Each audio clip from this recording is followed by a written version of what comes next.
Hi, it's Jesse. I'm back again. And I just wanted to add to my earlier point. We're talking about iniquity, and iniquity is a violation of the duty or right that mankind is under obligation to do, right? So in the news, we're talking about iniquity here. And remember, I told you earlier how philosophy corrupts civilization. And it corrupts civilization because it says that it should be ruled by logic and not law. It undermines law, so that even the Jewish people who, with their precious Torah, and I agree, the Torah is precious. It's a guide for life. It's it gives you borders, it gives you boundaries, it tells you how to live in peace with one another, right? But philosophy comes along and says you don't need law. It says live by logic, and it's adopt their logic, which may not be fair to everyone else. So today, while I was watching the news, I had this aha moment, this perfect example of what I've been teaching. Half the country is up in arms about this story about the Supreme Court overturning affirmative action, and the danger in overturning affirmative action is that other people who come from less privileged um, communities may not have the same opportunity, may not have access to the same opportunity if they're not given that, say, +1 um, to their formula for whether or not they're going to be admitted into some program somewhere, right? It also requires that, so many of the students coming in be of minority status, right? Um, and it's something that gave minorities a leg up into the academic world, you know? Um, so overturning it, people are afraid because, the Supreme Court thinks that we're beyond this. This is their logic, that we're not living in a time of 50 years ago where, we're gonna disregard people on the basis of their race because black people don't hold the same status as they held 50 years ago. They're held in more esteem. They're more respected, and they're given more positions of power. And yeah, there's still like police profiling and things like this in this regard, but they're also giving opportunities and pathways for growth, Um, so this is their logic over here, and this is the people's fear over here of being set back these 50 years. And who wants to be ruled by logic, right? One can say that it was logic that had to bring these policies into being, and one could also say that it's logic that says they have to go without. And we never really know until the day when we see the impact that it has, on admissions to universities. We won't see the impact of it for years to come, for years to come. We won't understand the impact of these changes for years to come. And is it wrong? Is it right? Um, I don't like to take sides because that's doing division, and I can sit here and say that I understand both sides, and how can I say this, that it's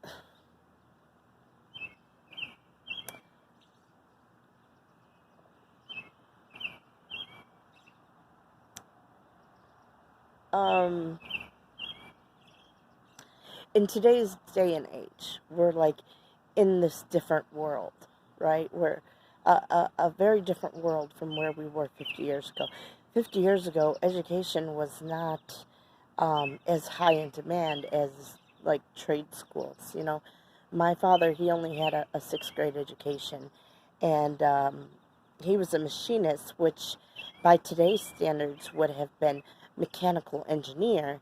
He could take apart an envelope machine that spanned like, I don't know, 100 feet, 100 feet long, 5 feet tall, 7 feet across.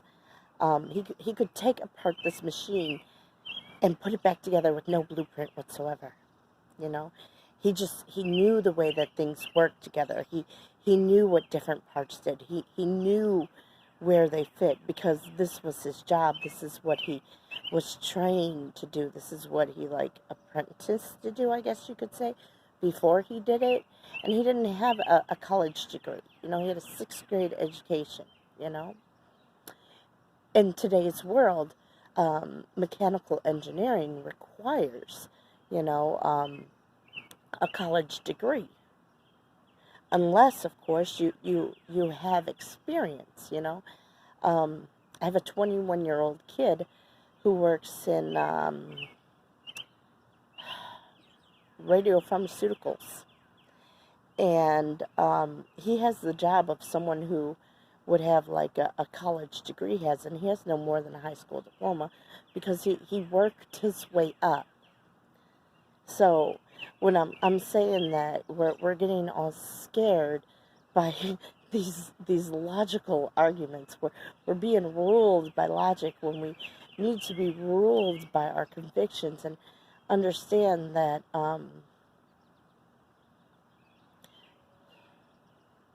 times are changing all the way around. What was necessary, maybe 20 years ago is not at all necessary now. That there are pathways that are opening up. There are training programs, apprenticeships, internships, that are opening up to people. So we don't have to be so much afraid of this ruling and the logic behind it.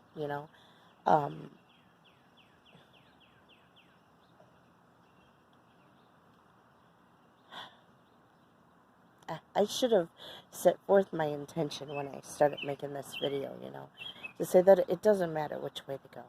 It doesn't matter which way they go. Because it's kind of like you're going to get what you work for, And yeah, you got to have opportunities available to you to get anywhere. But I have a college degree. I have many college degrees, and I have no opportunities available to me. Partially because I burnt some bridges, but partially because they persecuted me when I was in school. When I was in school, I learned that the value of a college degree is not what it was way back when. It's not what it was 20 years ago, because I learned that kids in college, they do a lot of group work, and in this group work you find that one person, or maybe 2 people at most, are doing the work. Well, 6 people are splitting the credit for it, and they're getting their degree without putting in the hours.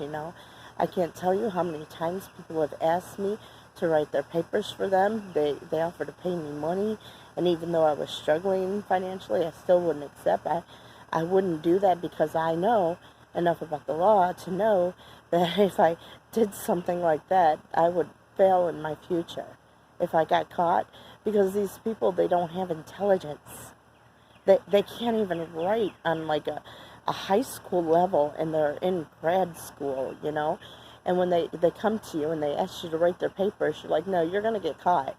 You're going to get caught because you don't speak the language, because you don't understand the concepts, because you can't explain things, because you've been skating on the skirts of me and a couple other people in class who got stuck in groups with them, and they got through.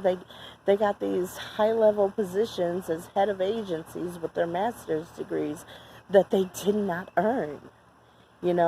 So while we're having all this affirmative action, I want you to understand that it doesn't matter. It doesn't matter. We can't be ruled by logic, right? We can't be ruled by logic. There's a danger in logic, because you step back and you see what things really are, and then you see what is actually needed. And Biden, I I didn't like him so much because I kind of think of him as a warmonger. I didn't like him so much because of the policies that he put forth earlier with like criminal justice, you know, how he wanted to be so tough on crime when he was a senator. I didn't like his policies that he put up because it did nothing for reducing recidivism. It did everything for feeding into this whole, what's it called, prison industrial complex, where they enslave people to make like food for McDonald's or furniture or whatever else have you that they make in these prison industries, and the companies that are connected to them that benefit from them.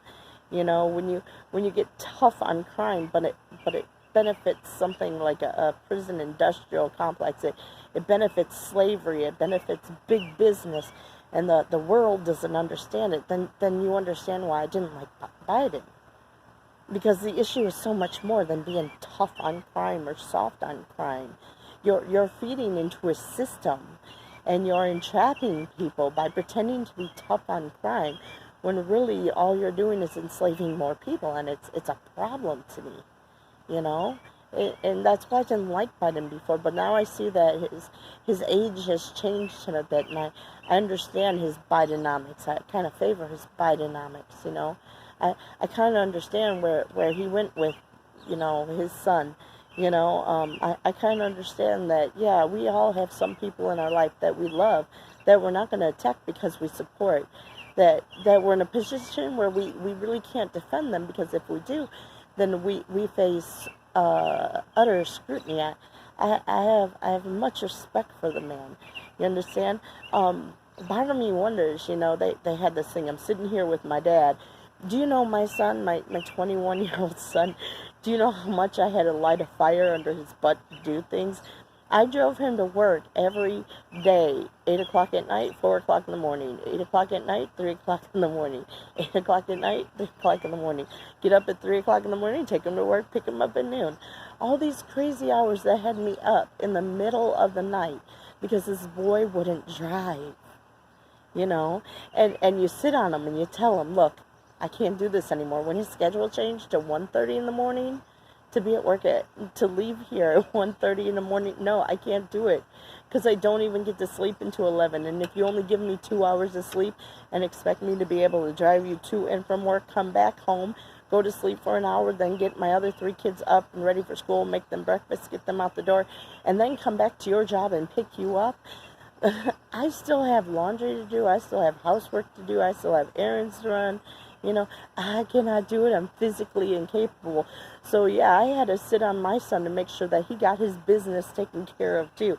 So, when we have this text going out saying, I'm sitting here with my dad, if this was even his text, I don't know. But I imagine my son going, I'm sitting here with my mom, and she says I have to get my license. And I'm telling his dad, because he doesn't want to drive the van, that, you know, you have to drive him. And I'm telling my kid, you got to tell your dad to take you, you know. And it's this big thing. So, yeah, I'm sitting here with mom, and mom says, I can imagine him using mom as pressure, because mom was putting pressure on him to get his license. So I completely understand things work out, but it's hard in this world where they play with logic, where they justify themselves with bad logic, where they twist up the laws against you and make you look like you're something that you're not. I get how that is. I really do. And I wonder, part of me wonders if this is true, Biden just isn't fessing up to it because, you know, they already got the narrative going where, oh yeah, he's a criminal. They already got this narrative going, right, that he's exploiting presidential power in 2017 when Biden wasn't even a candidate. You know, they already got this narrative going, and it's better just to deny and leave stuff alone rather than to say, hey, you guys are twisting logic. That wasn't even like that. I was lighting a fire under his butt because he needs some motivation, you know. But to say that, to take the pressure out of things, to know how to respond to things, how to use logic for your benefit within the law, you know. I understand it's hard to stand against these people. And when you're a good person and someone's making an accusation against you, you kind of do revert inside, and you kind of do question, like, what did I do wrong? What did I do to deserve this? I spent a lot of my life locked up asking, what did I do wrong? What did I do to deserve this? They accused me of being full of rage. And I remember where this accusation started when I was in grad school, and these girls didn't have their work done, and it was the final presentation, and they were crying because they didn't have their work done. And I'm like, I told you what to say. I I sent you all my work. All you had to do was read through it. And so they're sitting there crying when I'm saying all you had to do was read through it. And they're like, she's horrible, blah blah blah. And I'm like, no, you should have did your work. And that's not me being full of rage. This was something that was plotted out to provoke me. This was a stunt. This was a scheme. And these girls, they floated through on all of my work and then pretended like I was the villain. And I got the accusation of being filled with rage, which was total and complete and utter nonsense. There's frustration and saying, no, you should have did your work. If you did your work, you wouldn't be sitting there crying that you don't know what to say. You should have at least read what somebody else wrote out for you. It's kind of ridiculous. And to make the accusation that I'm filled with rage, but you see how they twist logic, See how they twist logic and enlist witnesses and make their case, and it's dangerous to be ruled by logic. It's dangerous when the people who skirted on your work get into high-paying positions at the head of organizations, and you have your reputation ruined all over town, and you understand that they got where they are because they ate their neighbor. They ate their classmate. They ate me. That's not being full of rage. That's saying, man, you people twist stuff up so much. And these people who benefited from stuff being twisted up so much, it's like, it's like you shouldn't even have credibility. You shouldn't even have a diploma. You shouldn't have a degree. Like, seriously, where is the justice in this world? Where is it? I want to know where it is. When we got the Supreme Court putting half the nation in a panic because they want to change the logic of the system. They want to restructure things to secure America's identity in colorblindness as non-discriminatory as what? It's ridiculous. It's the logic it's so bad. It's so bad. People need to put down their swords and just sit down and think to themselves for a minute. What are we doing? Never mind who's guilt. Never mind who's right, who's wrong. Just sit down and think about things for a minute. And think about where you're driving things. Because it's really crazy. It is. It's completely, totally, and utterly crazy, Without affirmative action in place, who's to say that they don't give more immigrants position in educational institutions? Who's to say? Who's to say, I think that the problem with it, largely, is they got extra funding for affirmative action. And to say that they don't need funding anymore, that's where they stir up our logic to make us think that we're under attack, that our rights are under attack. But really, it's just a question of funding. It's a money grab. It's corrupt logic, and they do it all the way around. Like, all the way around. This is how they rule the world. This is why, way back when, Alexander the Great's grandfather, everybody else ruling that, what's it called, the Assyrian Greek Empire, why they chased down the philosophers and cut them to pieces, because they just stir up trouble. They make problems where there is none. It's a money grab, and if you take away their money grab, then there might be some discrimination to make it so that they have those funds that were available for affirmative action. I'm just like throwing things out there for you. I'm not to say for sure Nobody can say for sure because it's not completely explained to us, because what we see is that there's accusations made. Somebody swings this victim's sword and makes this accusation against somebody else, but what their intention, that their goal to bring about is not always what they're telling you it is. Like, they're moving you by claiming, oh, here comes 50 years ago discrimination, but they're not telling you that, hey, we lose funds. We got to have this money, you know? Universities are big money makers, you know? It is expensive to go to school. Like,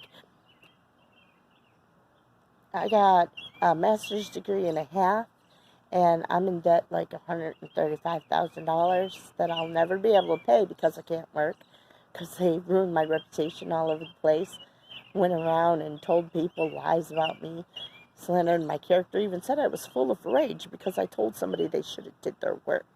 In that tone exactly, you know, that makes me full of rage, but it's what they do to justify what they've done wrong, to cover what they've done wrong, to take away my credibility, to make themselves look like my victim, when really it's the other way around. You know, I'm the one in debt. I'm I'm the one who wasted my life, who's had these people stalk me across decades, you know. I can't even go to work in a job without them interfering, you know. It is crazy the way that things are. It's absolutely crazy. And part of me says, where they took this affirmative action thing away, this is my logic that'll get me in trouble. Part of me says that it's a damn good thing. You know why? Because the less money that goes to these universities, the less power they have, the less influence they'll be able to have, the less control they'll be able to have. You know, they I had no problem with my children academically until I went to the university and they started making accusations against me. They spread rumors about me to all my classmates and told them I was this, and then when I'm like, what are you talking about? I'm this. You know? What do you mean? You know, and then they told me I'm that, and I'm like, what are you talking about? You know, when you're walking on this conversation and you hear the tail end of it and they're like, shh, shh, shh. And then I'm like, hey, wait a minute. You know? Wait a minute, where are you guys getting off with this stuff? Well, this is crazy. And when they can't control the narrative around me, you know, then they go to undermining me in like my internships that I had. And this one guy was a complete tool. I had an internship with a stipend, and I had completed almost all of my hours, and there was to be 3 stipends, and the second stipend was to be paid like the next week after he fired me, and I had already completed more than 2/3 of my hours, and he fired me. um, of course he made it feel like I was the one who was to blame. Of course it was me, but it wasn't, you know. It was crazy. My coworkers were making remarks at me like, "Oh, where'd you get your degree out of a box of Cracker Jacks?" And why? Because I said seniors can do art projects. Because I was willing to work with them, and because they got stuff done. Because we didn't just sing around playing volleyball with a beach ball. You know, we didn't just sit around doing things that weren't productive. You know, yeah, it's good exercise, but sometimes people need to be creative. They need to open up this creative side of them, and they need to bring out something in them. They need to see that they can be productive still. And you don't tell me that I got my degree out of a Cracker Jack box just because I work well with seniors, you know? You don't put me down in that position. And no, I didn't snap back at them, but this is the kind of treatment that I experienced while I was in my internship, and it goes back to the institution. It goes back to the institution where you exploit the person and rob them. It goes back to the institution who was slandering my name all over the place. You know, I don't favor higher education anymore. I really don't. And so I think the less power they have, the better. You know, I think that it's better that we move away from higher education, that we move back into these training programs, these internships, you know, these apprenticeships. My daddy only had a 6th grade education. He could do what a mechanical engineer could do, you know? We don't need it. So, yeah, I hope I make that clear to people. We don't need it. That, that you need to be clear of what you need and what you don't need. Why people ask the question of why are people making the arguments for things that they're making? Why are they fighting for it?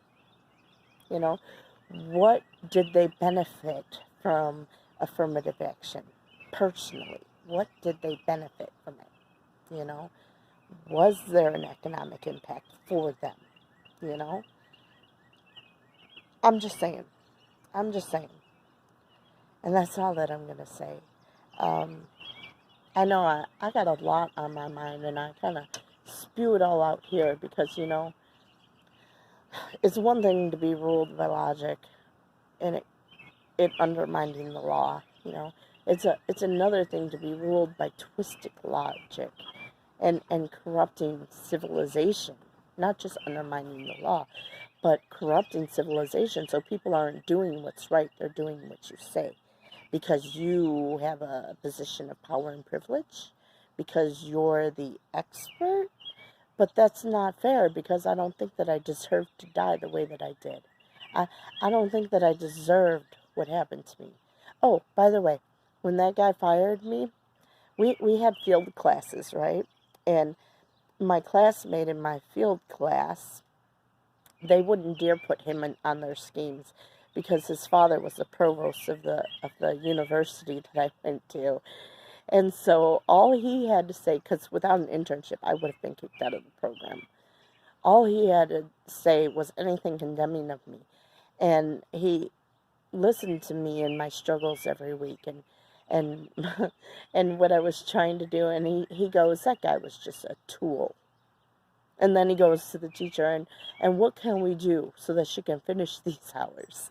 I love people with power and privilege that use it for the good, you know, who squash the thing that's against me simply by paying attention to what's going on around them and not being involved in the schemes, you know. I love him. I'll never forget him. My best friend for life, even though I haven't talked to him in 10 years, I'll never forget what he did for me.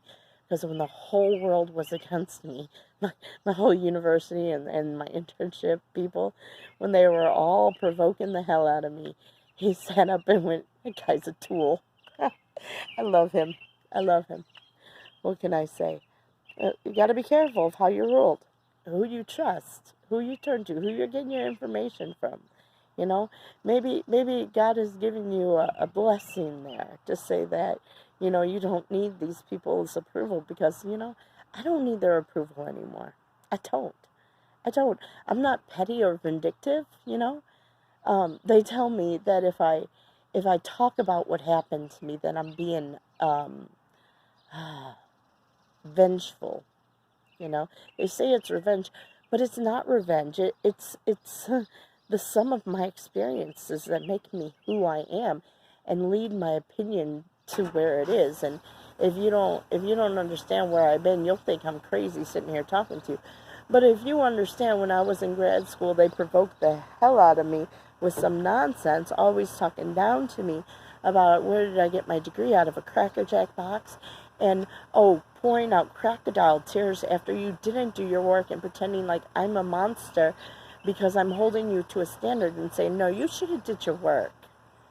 You know, they were trying to make it seem like I couldn't be a leader because I couldn't get them to work.